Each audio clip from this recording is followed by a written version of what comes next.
Les aventures de CM Punk. Do I have everybody's attention now? CM Punk.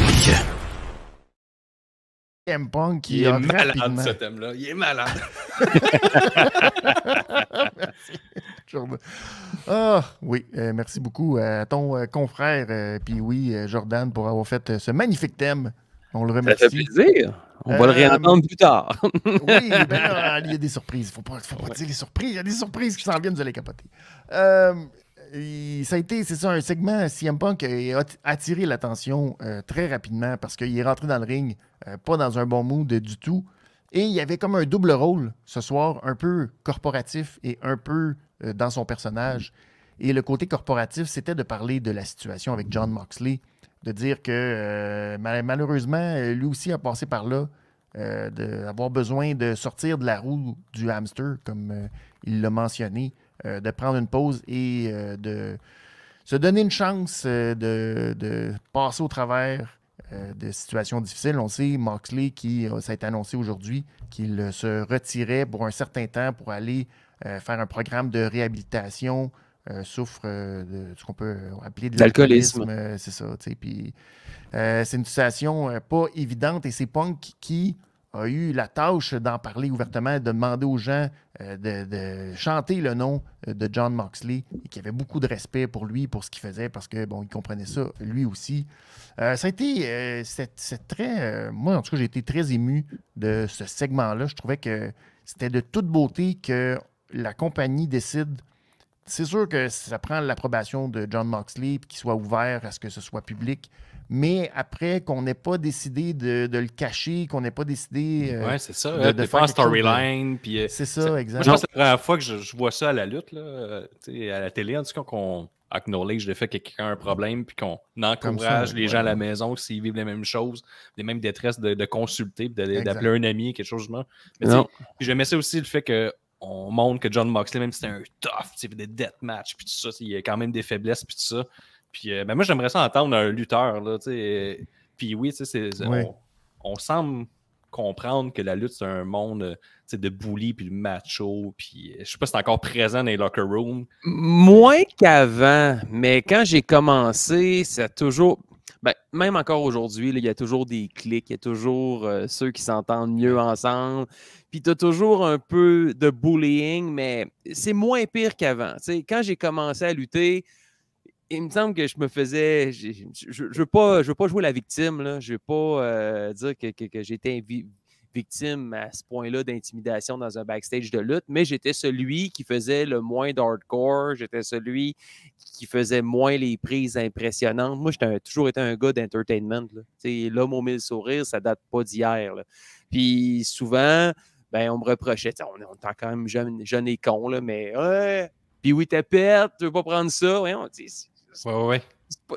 C'est pas que je suis tapette, parce que ça me tente pas de prendre une Tazplex du top rope dans un panier d'épicerie. Ça me tente pas de prendre ça. Mais regarde, je suis le seul qui lutte aujourd'hui.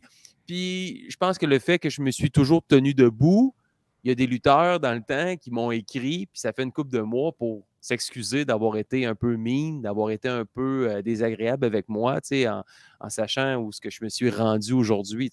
Mais ça a beaucoup changé. La mentalité de ça a beaucoup changé. Mais il y a encore quelques années, c'était des clics. On ne se le cachera pas qu'à une certaine époque, Québec-Montréal, dans un backstage de lutte, ça ne se parlait pas beaucoup. Okay. On était les petits gars de Québec.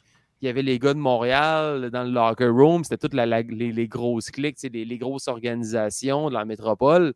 Puis ça se parlait entre eux autres. Puis quand ça arrivait contre des gars de Québec, ben là, on voulait avoir l'air un peu plus tough. Fait que là, on donnait des coups un peu plus solides aussi.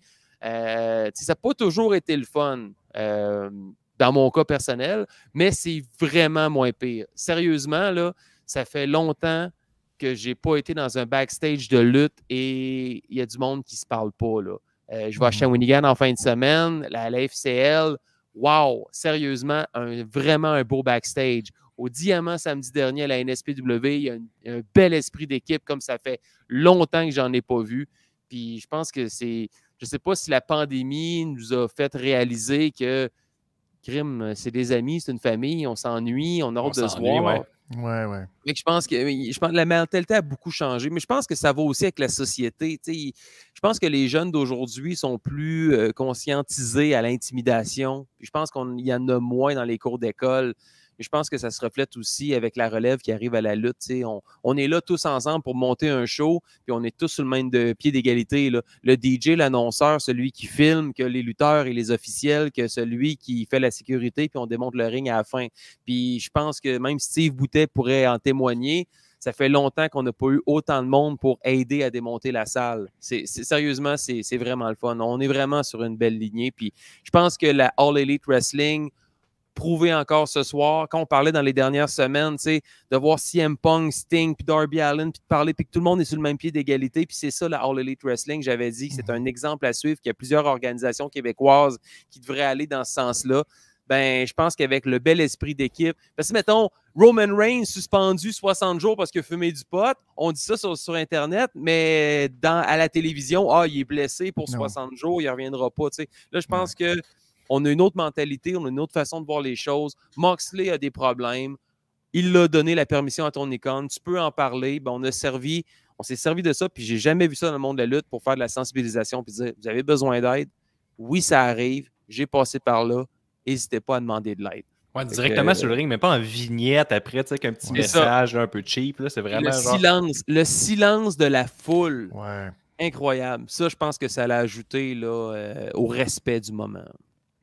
Ouais, puis c'est ça, c'était déjà un moment lourd, c'est déjà, on le sait, c'était pas un timing évident non plus parce qu'il y a le tournoi, parce qu'il y avait quand même de l'anticipation pour le match qui s'en venait entre Moxley éventuellement et Bryan Danielson. Donc, il y a tout ça qui arrive, puis on remarque que, bon, ben, ils sont prêts, puis Jon Moxley, on lui a pas mis de la pression pour que, ben, regarde, tu as un tournoi à faire, tu prendras des vacances après. C'est comme, ben, regarde, là, ça marche pas. Puis c'est là qu'il faut que tu prennes du repos. Ben, c'est là que ça va se passer. Et ça a soulevé un peu ce qu'on avait mentionné la semaine dernière dans son match contre Ten, où ça avait été très rough, très stiff. Ça a-tu été la goutte qui a fait déborder le vase, puis qu'on a dit, là, wow, faut qu'il y ait des vacances qui soient prises. Il faut que tu te remettes...